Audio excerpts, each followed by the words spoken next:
Hello दोस्तों, आप फिर से अपना क्लास हिंदी सूरत लेख, ठीक है, जिसे इमला भी बोलते हैं, और कॉपी पेन निकाल लो और लिखना प्रारंभ करें।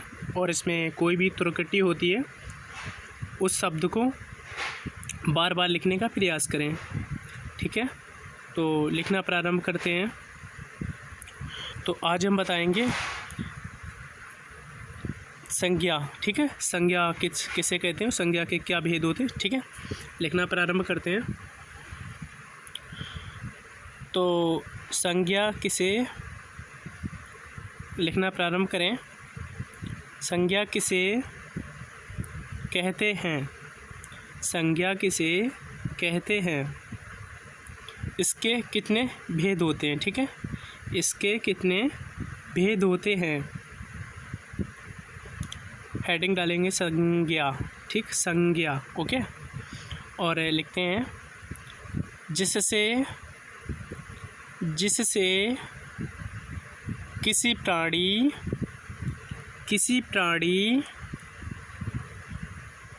वस्तु स्थान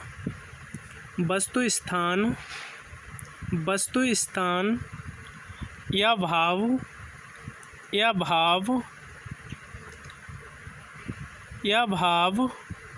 का बोध होता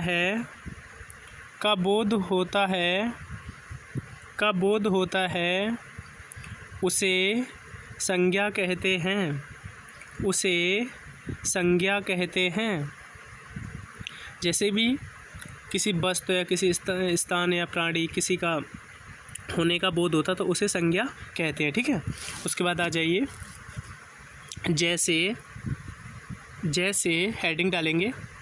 उसके बाद लिखेंगे प्राणियों के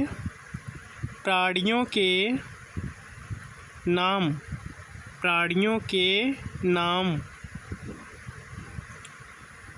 अब नाम किसी का भी डाल सकते हैं, ठीक। लिख लें नरेंद्र मोदी, ठीक है, नरेंद्र मोदी। और दूसरा सोनिया गांधी। तीसरा कुत्ता या भैंस, चिड़िया इत्यादि, ठीक है। अब हेडिंग डालेंगे वस्तुओं के नाम।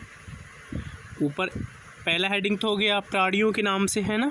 दूसरा हेडिंग डालेंगे वस्तुओं के नाम, ठीक, वस्तुओं के नाम। कुर्सी,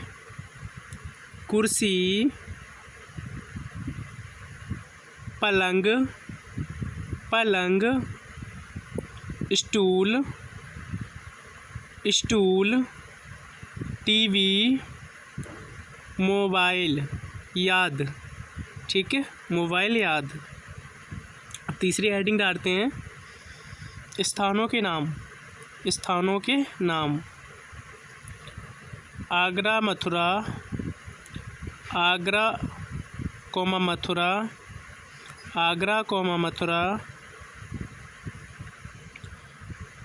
भोपाल, इलाहाबाद इत्यादि। अब लिखेंगे संज्ञा के भेद। तो संज्ञा कितने प्रकार की होती है, संज्ञा 3 प्रकार की होती है, ठीक है। जातिवाचक संज्ञा, व्यक्तिवाचक संज्ञा और भाववाचक संज्ञा, ठीक है। तो व्यक्तिवाचक संज्ञा लिखेंगे, हेडिंग डालेंगे व्यक्तिवाचक संज्ञा। जो शब्द किसी विशेष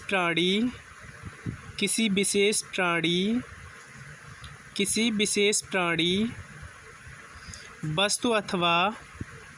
वस्तु अथवा स्थान के भाव को बोध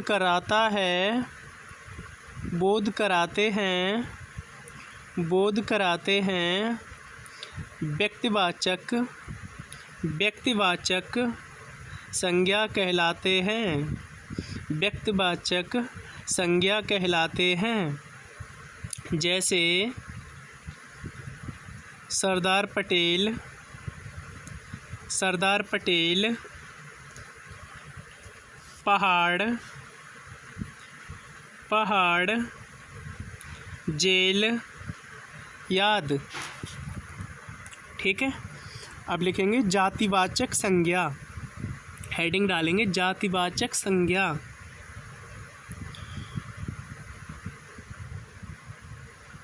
जो शब्द किसी प्राणी, स्थान अथवा वस्तु की जाति या समूह का बोध कराते हैं, जातिवाचक संज्ञा कहलाते हैं। जातिवाचक संज्ञा कहलाते हैं। जैसे पुरुष गेंद, पुरुष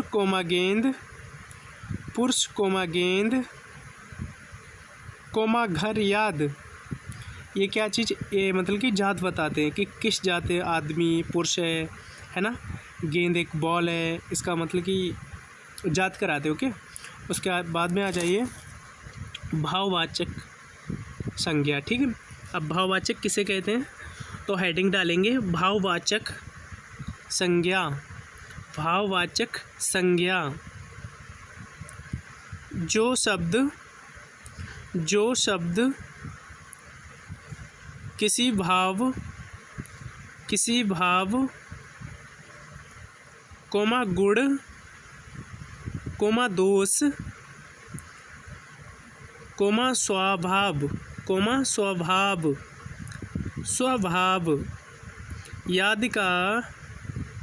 याद का बोध कराते हैं,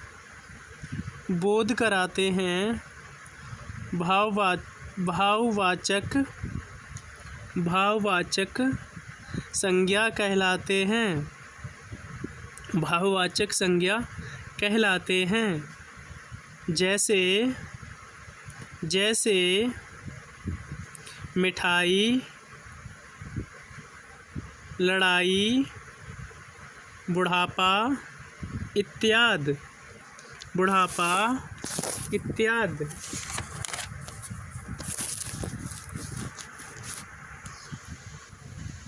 कुछ विद्वान अंग्रेजी व्याकरण के भाव के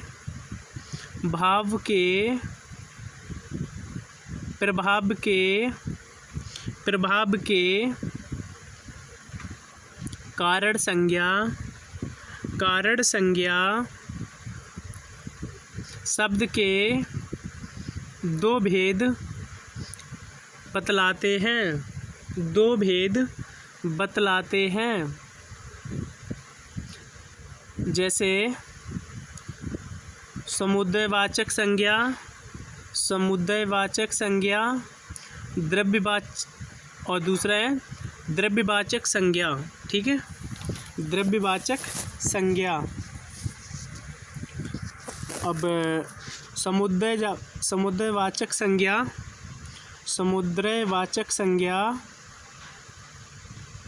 समुदायवाचक संज्ञा हेडिंग डालेंगे। अब लिखेंगे इसमें जिन संज्ञा शब्दों से व्यक्तियों कोमा वस्तुओं याद के समूह का बोध हो उन्हें समुदायवाचक संज्ञा कहते हैं। जैसे सवा, कक्षा, सेना, भीड़, पुस्तकालय, याद। ठीक है, याद। अब दूसरे द्रव्यवाचक संज्ञा। तो द्रव्यवाचक संज्ञा किसे कहते हैं? जिन संज्ञा शब्दों से किसी धातु द्रव्य याद पदार्थों का बोध हो उन्हें द्रव्यवाचक संज्ञा कहते हैं। द्रव्यवाचक संज्ञा कहते हैं। जैसे घी तेल, सोना चांदी,